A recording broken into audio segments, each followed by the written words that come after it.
Evelyn is ZenlessZoneZero's newest attack agent after what has seemed like months of anomaly characters being released left and right. And just like with Astra, I decided to test every single team composition possible with her. In today's video, however, I will also be covering how to play her, the different pros and cons that come with using her, and the shocking findings that I had after experimenting with 100 different teams. But with today's video, the goal is that you'll have a better idea of whether she's worth pulling for on your account. Before I continue, I'd like to remind you all that the footage from today's video will also be from the creator beta server, so things are subject to change. But with this out of the way, let's deep dive into every Evelyn team in ZenlessZoneZero. Evelyn is all about chain attacks. She is rewarded for performing them, as most of her kit, including her additional ability and core passive, focus heavily on buffing her chain attack or abilities adjacent to it. But in terms of how she plays, much of her gameplay will revolve around her unique resource, burning embers and burning tether points. This is what enables Evelyn to be able to use her chain attack consistently, as when she has 3 stacks of this, she can consume all tether points to cast a chain attack at will. With this, most of Evelyn's focus in combat will be centered around generating these points frequently, and given the bonus damage and increase to her multipliers that Evelyn gains on her chain attacks via additional ability, this will be ideal. Focusing on this definitely makes sense. Regarding her actual kit mechanics though, let's dive into what each of her abilities do. Evelyn technically has 3 unique mechanics to account for, so let's start here. Binding Seal is the state that Evelyn enters when certain skills that she uses hits an enemy. This includes the 5th hit of her basic attack, her dodge counter, her quick assist follow-up attacks, special attacks, chain attacks, and ultimates, to name a few. The reason this is important though is because Evelyn gains 25% crit rate when she enters into the state, but there are additional very important features of this mechanic that you should know. First, although breaking the snare and leaving the bind seal state will still provide you the bonus crit rate for 10 seconds after it's been removed, you can actually prevent yourself from snapping the string entirely by performing a basic attack before Evelyn finishes this animation where she goes to break the line. This might sound excessive or unimportant, as most of the character's abilities have some sort of way of re-entering the binding seal state anyway, but uptime is uptime, and preventing yourself from losing any moment of boosted crit rate is something worth keeping track of. Burning embers, as mentioned earlier, is how Evelyn is able to use her chain attack even before stunning an enemy. Given her emphasis on chain attacks, tracking how many burning tether points and how much burning ember that Evelyn has currently is crucial so that she can actually perform high damage. But in terms of how to transform burning embers to tether points, Evelyn can perform a charged basic attack to activate Garrote. This is an attack that deals decent damage and also consumes 50% of Evelyn's burning embers to then exchange this for a single burning tether point. Do this 3 times and your third and final exchange will perform Evelyn's chain attack instead of Garrote. On the topic of Garrote though, let's talk about her basic attack abilities, which Garrote is included in as well. Evelyn's basics are broken up into 3 forms. Razor Wire refers to her generic 5-hit combo, and at the end of said 5 hits, Evelyn will bind the enemy and enter the binding seal state if she's not already in it. Garrote, as we mentioned earlier, is the charged basic attack move that Evelyn can use when she has at least 50% burning embers, and after consuming the burning embers to perform this ability, Evelyn gains a single burning tether point. As mentioned previously, a charged basic attack after having 3 burning tether points will also replace the move with Lunar Luck's snare, which is her chain attack, and that's where a majority of Evelyn's damage comes from and why Garrote is so heavily focused on. Interesting to note here as well is that she does also gain increased anti-interrupt and reduces damage taken by 40% while performing Garrote too, but in addition to this, she also has 2 versions of Garrote, with Garrote's second form dealing slightly more damage and daze than her first form, but that's not too important here. Evelyn's special attacks overall are very important to understand, so let's discuss this next. To start, there are 2 forms of Evelyn's special attack that you should know. Locked Position is Evelyn's non-energy consuming special attack, and this is used primarily to enter into the binding seal state for free crit rate. The next form is Binding Sunder, which technically also has a non-energy consuming version alongside its normal energy consuming EX form, but while I usually don't mention non-energy abilities for agents, both of Evelyn's are notable enough for me to actually talk about them. To be clear, the energy and non-energy variation of Binding Sunder are different in terms of how much damage each deals. Spoiler alert, the EX version does a lot more, but there's an important line here that makes even the non-energy version worth performing when possible. What this specifically states is that all special attacks can be used in place of a dodge to perform a perfect dodge, which will then generate an additional 25% burning embers and make generating burning tether points much easier in the long run. This means that regardless if Evelyn does or doesn't have energy, using her special attack in general to dodge is ideal for generating additional burning embers, which then in turn increases the total number of chain attacks that you can perform. Disclaimer, however, as this is equally as relevant, going out of your way to land and fish for this dodge and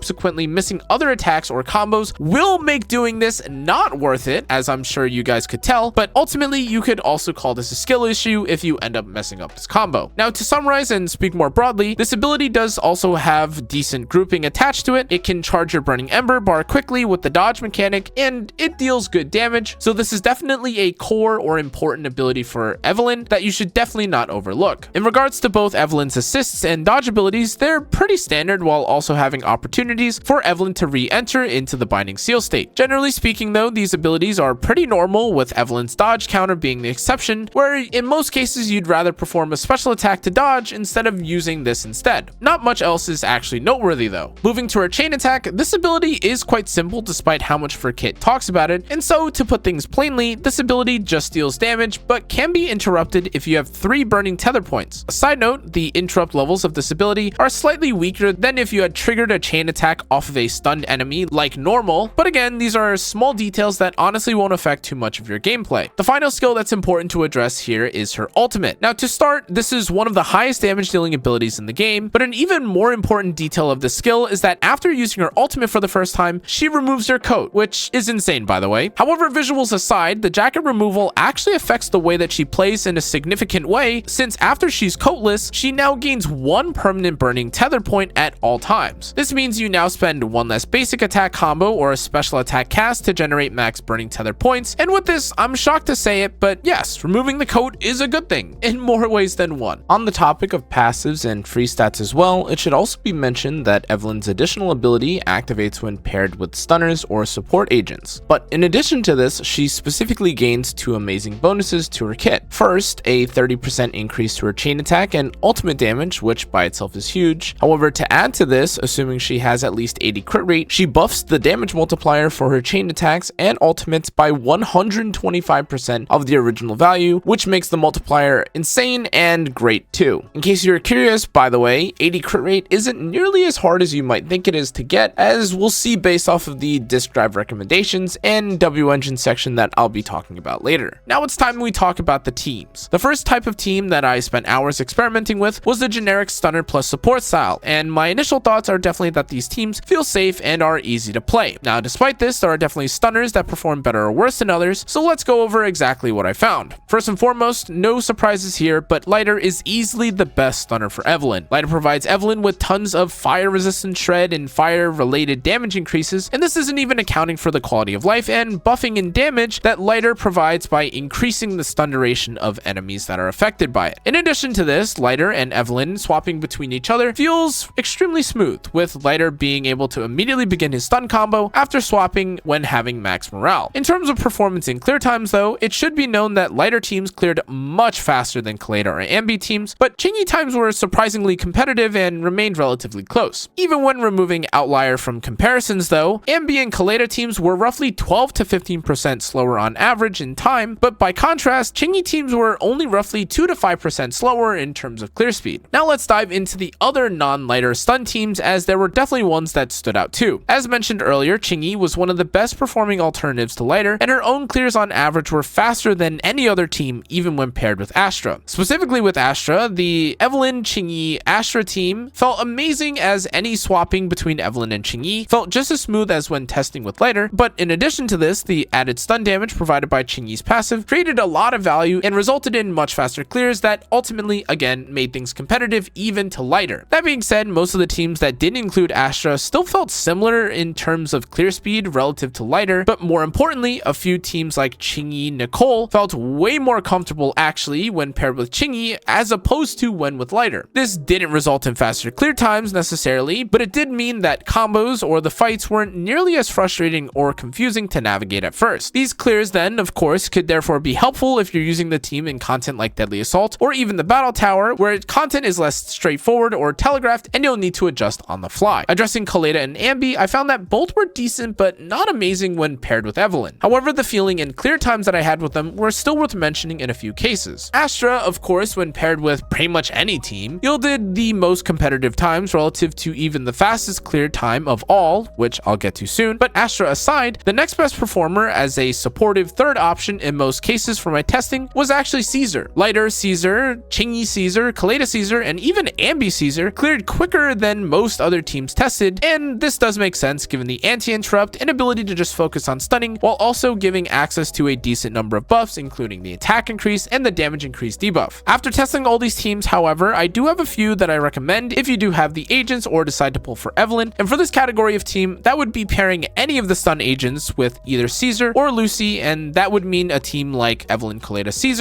or Evelyn Lighter Lucy being valuable or definitely effective. Now, of course, any team with the most broken support in the game, Astra, will also destroy everything, assuming you have her too, but not everything is just about her. The next category of team that I tested was two supports paired with Evelyn. My findings here actually confused me at first, but then made sense as time went on. Initially, I expected Evelyn to perform worse without having a dedicated stunner or having a way to use her abilities against a stun damage increased target, but surprisingly, even though Evelyn isn't an anomaly agent or some void hunter OP monster like Miyabi, she still had a few great results here. The best of the double support teams was Evelyn Caesar Astra, with it performing at equal if not better times than Evelyn Lighter Astra, which again is pretty commendable. In this scenario, Caesar did play the pseudo role of a stunner in certain clears, but I do want to mention that a few of Caesar's best performances with Evelyn Astra actually had no stunning whatsoever, and therefore she wasn't really a stunner at all. Among the other double support options available, a few experiences I had felt particularly bad or lacked synergy, to be honest, and what's more is that unfortunately between those teams, it almost felt better at times to just not use the third support slash third character whatsoever. Spoiler alert, these were mostly directed at the Ben or Sokaku teams, as Evelyn wasn't a great user of these buffs. In particular with Ben, his added crit rate and the shield that he provided wasn't super amazing or valuable to her specifically, and even when dropping her crit rate to accommodate for the extra stat that he could provide, it just didn't feel worth using really at all. On the other hand, Sokaku felt okay but out of place since Lucy provided similar performing buffs to her own, but more than anything else, the extra time spent waiting for Sokaku's ultimate to buff the team or having to spend extra team on field with Sokaku for vortex stacks just made everything awkward and complicated, regardless of how or when she was used on field. Less desirable teams aside, I do want to make a special shout out for a few teams that did perform decently, even without accounting for Astra, and those teams were Evelyn Caesar Nicole, Evelyn Caesar Lucy, Evelyn Nicole Lucy, and Evelyn Rena Nicole. Once again, of course though, any team paired with Astra also performed amazingly, but that's no surprise to you or me at this point, I'm sure. Now, if you've made it this far and you just watched the double support section, you're probably curious, wondering, or upset about the fact that I haven't mentioned one specific team combo yet, but don't worry, I saved it just for this. In truth, the best double support, but also technically best performing team overall is actually once again Nicole plus Astra. For transparency's sake, I do want to mention that this team was pretty close in performance to Lighter Astra or even Caesar Astra, as I mentioned in the previous sections, but in every single run, Nicole and Astra's damage boosts or debuffs provided an easy yet powerful experience when paired with Evelyn. The damage she gained from being paired with a defense shredder alongside a character that buffed her damage, crit damage, and attack was simply too much for bosses to handle, and as a result, she actually performed better than the baseline team comparison that I used to assess all other compositions to, which in this case was Lighter Astra. Now, the important thing to know about this specifically is that depending on how squishy or how weak the enemy that you're fighting is, Nicole and Astra will actually perform much better or worse, and this is where I want to give a warning for those of you trying to use Nicole and Astra in every single piece of content. If you're fighting against a boss where stunning isn't necessary or where you could kill the boss even before you get the first stun off, then of course, Nicole and Astra and giving buffs to the team without having to apply stun for a minute straight will definitely be better, and in that case, you're better off just applying buffs or giving your buffs to your team and one-shotting the enemy without having to spend days whatsoever. However, this is not always the case, and sometimes it's nice to have stunners, or there'll be a buff or effect from a fight that makes it so that dazing is much faster, which is then where stunners or dazers in general is where double supports would inevitably get outperformed by something like a stunner. Now, although the damage and speed from the double support team in this case is definitely impressive, it's also worth mentioning that the other two teams that I talked about with Lighter Astra and Caesar Astra also had great showings with even better value if you again took them in specific scenarios. Caesar, for instance, was amazing when I just wanted to avoid caring for the enemy's behavior or attacks, and I wanted to actually be able to attack the boss without getting knocked back. Moving away from teams and Evelyn's kit, let's talk now about what to pre-farm for if you want to build Evelyn on release. 3,705,000 Dennies for the purpose of upgrading your agent's skills and ascensions is what will be necessary. You'll also be looking for 30 Pioneer Seals, 30 32 advanced attack seals, and 4 basic attack seals to ascend Evelyn to level 60. 300 senior investigator logs will also be necessary for the purpose of leveling Evelyn to 60. 250 specialized, 75 advanced, and 25 basic burn chips will also be required, alongside 5 hamster cage passes if you want all your skills to be level 12. And regarding completely upgrading your core passive, you'll need 9 notorious hunt materials from Overlord Pompey, known as Scarlet Engines, if you want this max to F. Now, in regards to expert challenge, you'll need to obtain 60 higher dimension data drops from Thracian for the purpose of upgrading the core passive alongside the notorious hunt materials. But if we move away from the character, if you're also looking to pull and upgrade her signature W engine, you'll need the following: 400,000 Denny's, 30 specialized, 32 reinforced, and 4 attack components. And to level said W engine, you'll still need 200 W engine energy modules too, as with all of the characters that have their W engines. To touch on disk drives briefly, I have a few recommendations for sets that work on Evelyn, but I've honestly got bad news. It doesn't quite feel like Evelyn as of this moment has a perfect set just for her currently released or available. However, despite this, she does have 2 4-piece sets that perform decently. The first is 4-piece Woodpecker, which has a very easy to activate passive attached to it, and the second is 4-piece Hormone Punk, but this one is much less manageable or controllable, though it does perform well despite this. In terms of 2-piece sets, any set that provides usable substats to Evelyn like Branch and Blade, Puffer Electro, Inferno Metal, or even Woodpecker /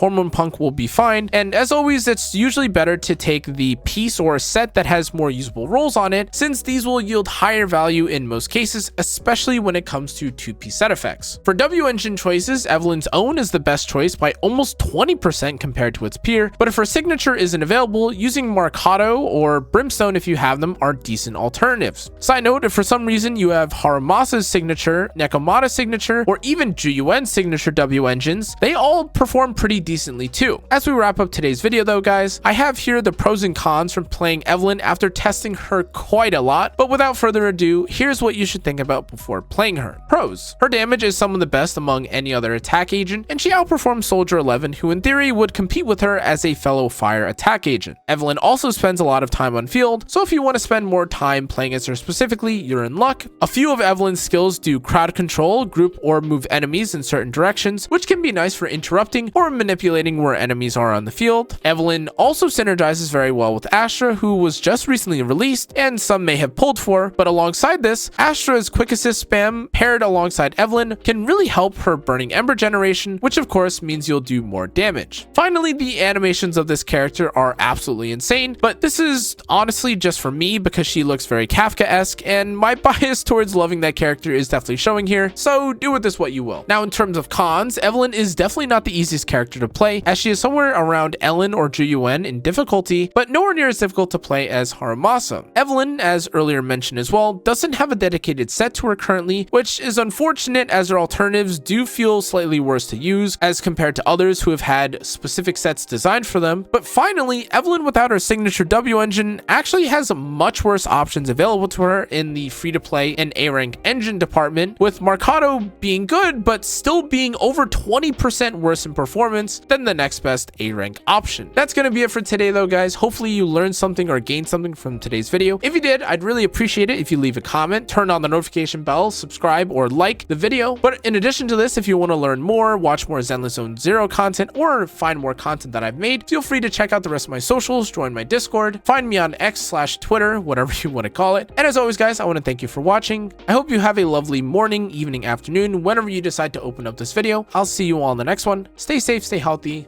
Good night.